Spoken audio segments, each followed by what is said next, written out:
Arthur Rotenberg, presidente da Hebraica, um clube maravilhoso, nós já mostramos várias vezes aqui, e estamos tendo essa oportunidade de mostrar um pouco melhor a Hebraica. Ele vai contar primeiro a sua decisão de tornar-se advogado, é filho de Naum Rotenberg, o advogado número 1 da Demarest Almeida, a sua área de especialidade que nós temos interesse em saber, sua trajetória profissional, como é que ele acabou se transformando em líder comunitário.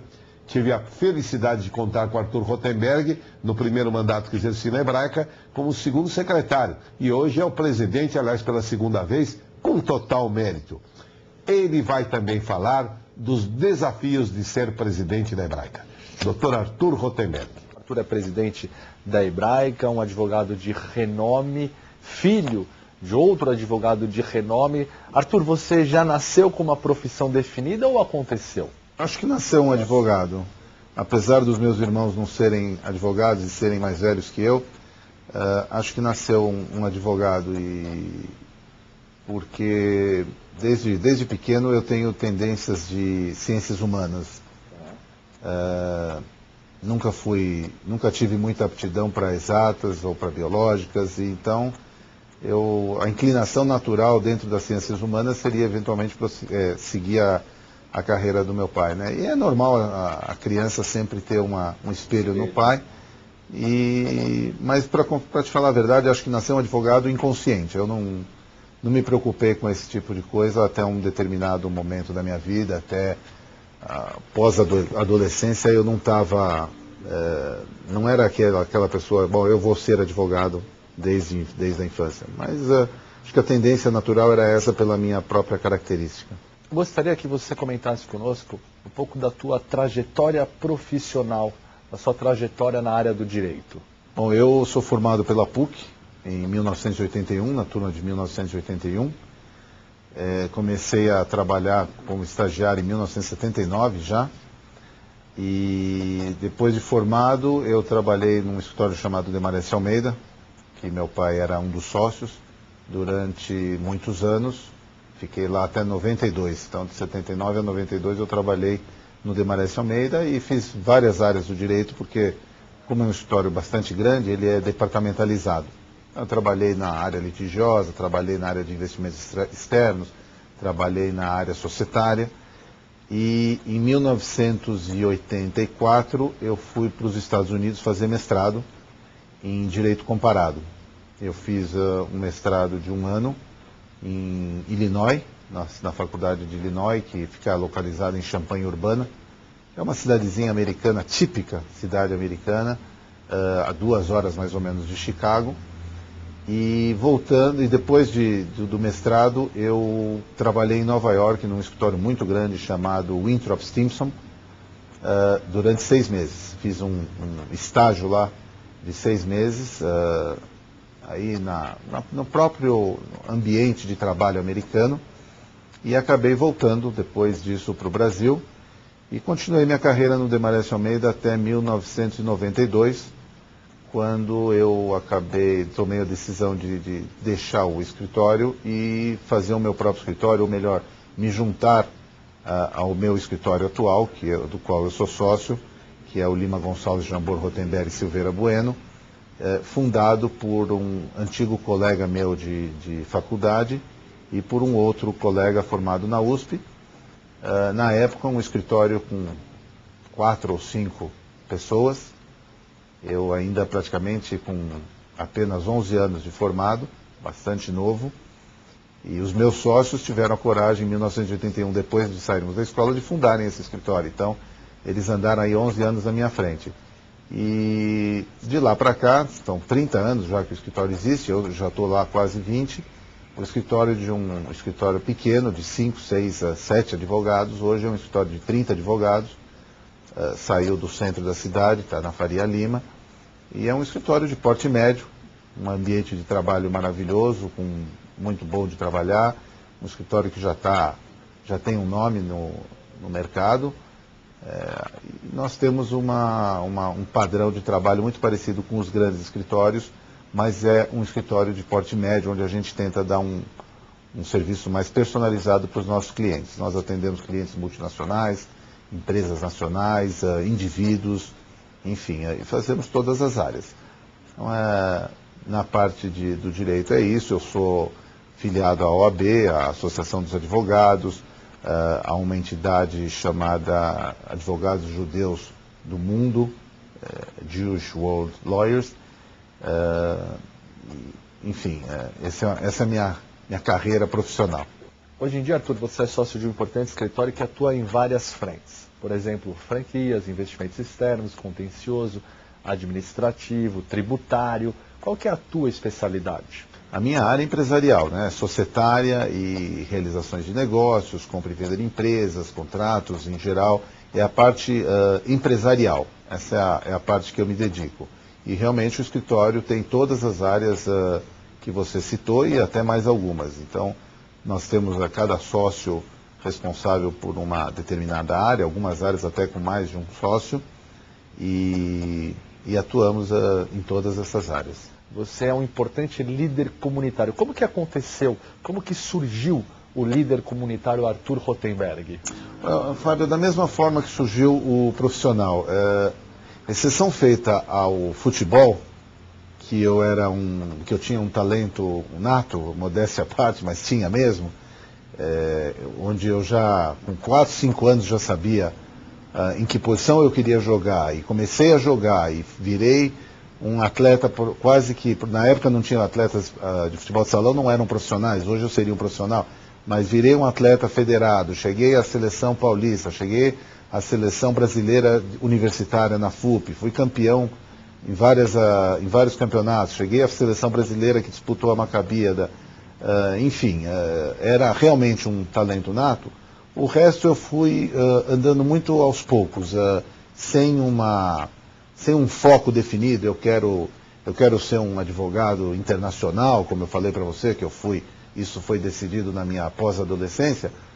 O líder comunitário surgiu da mesma forma, surgiu sem nenhum tipo de pretensão maior, de ambição, surgiu com um desejo de fazer alguma coisa em benefício da comunidade judaica. E, na época, o Marcos Arbaiton, que estava sendo eleito para a presidência da Hebraica pela segunda vez, consultado por mim e pelo meu pai, indagando se ele gostaria que eu colaborasse na gestão dele, me deu a felicidade de me convidar, e eu comecei um trabalho comunitário na segunda gestão do Marcos, como, se não me engano, segundo secretário.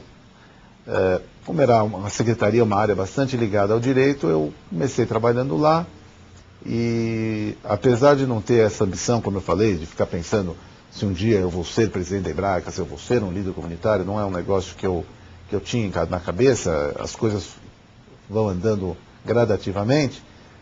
Eu, quando faço alguma coisa, eu faço com seriedade, eu não faço as coisas apenas para passar o tempo, para falar que estou fazendo. E eu comecei a trabalhar na secretaria com o Marcos, e eu me engajava nos assuntos que tinham lá para cuidar, e graças a Deus acho que fui chamando a atenção da liderança da Hebraica, da liderança comunitária.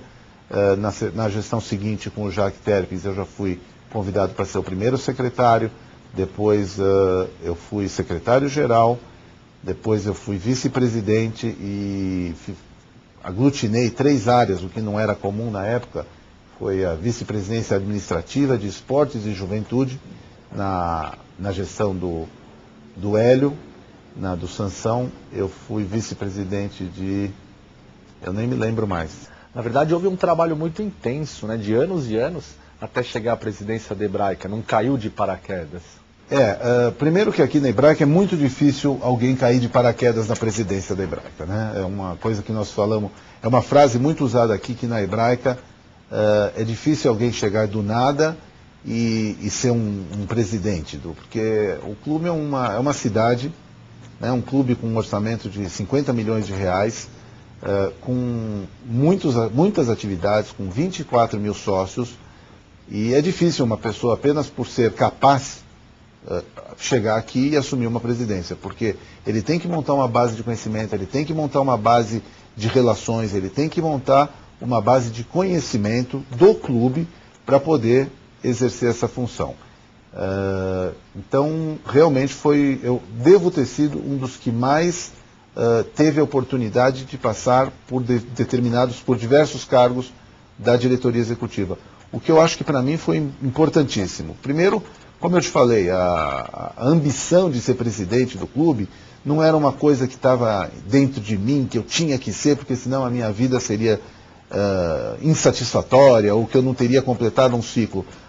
O meu projeto era contribuir para a comunidade, contribuir para a Hebraica principalmente. E as coisas foram acontecendo naturalmente. E isso fazia com que eu não tivesse um foco obsessivo pela presidência. Então, eu tive o prazer de passar pela secretaria, pelas vice-presidências. Então, quando eu assumi a presidência a primeira vez em 2003, a Hebraica estava na minha mão. O Hélio Bobrov, que foi meu antecessor, e foi um processo bastante interessante, porque na eleição do Hélio já havíamos decidido que o sucessor seria eu, o que também é inédito, isso não aconteceu em nenhuma outra instância aqui dentro do clube. O Hélio, além de ter já definido a minha sucessão, ele teve a grandeza e a humildade de me dar praticamente carta branca na gestão dele. Então eu era, na época, o super poderoso da gestão, abaixo do presidente, obviamente, mas praticamente com carta branca para trabalhar, mesmo porque nós conversávamos muito e ele sabia em que direção eu ia. Então, quando eu assumi a gestão a primeira vez em 2003, foi praticamente uma continuidade da gestão anterior e do meu trabalho.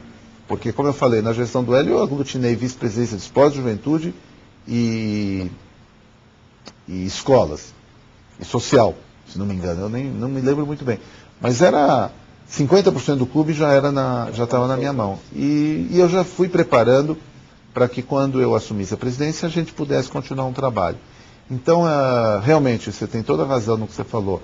Foi um longo trajeto, um prazeroso trajeto, sem nenhum tipo de dificuldade ou de sabor, de ter demorado. Realmente, eu acho que foi um aprendizado muito grande. E eu tive a oportunidade de trabalhar com grandes presidentes. Começando pela segunda gestão do Marcos, se você for ver as pessoas que foram sucedendo na presidência, todos foram grandes presidentes da Hebraica. E para mim isso foi uma grande escola, né? Eu trabalhei com o Marcos, trabalhei com o Jaque, trabalhei com o Sansão, trabalhei com o Hélio. O maior professor, o meu pai, que foi presidente do clube 2 vezes, do executivo e do conselho deliberativo 4 vezes. E isso fez com que eu vivesse a Hebraica do dia que eu nasci até hoje. Então as pessoas às vezes falam, eu nunca vi alguém falar da Hebraica ou defender a Hebraica como o Arthur faz. É porque para mim isso está no sangue, né? Então, quando a Hebraica estava sendo fundada, minha mãe estava grávida do meu irmão. O meu irmão tinha acabado de nascer, era pequenininho. E meu pai trazia ele aqui para ver um buraco no chão. Então eu ouço falar de Hebraica há 51 anos, que é a minha idade. Então é algo muito tranquilo.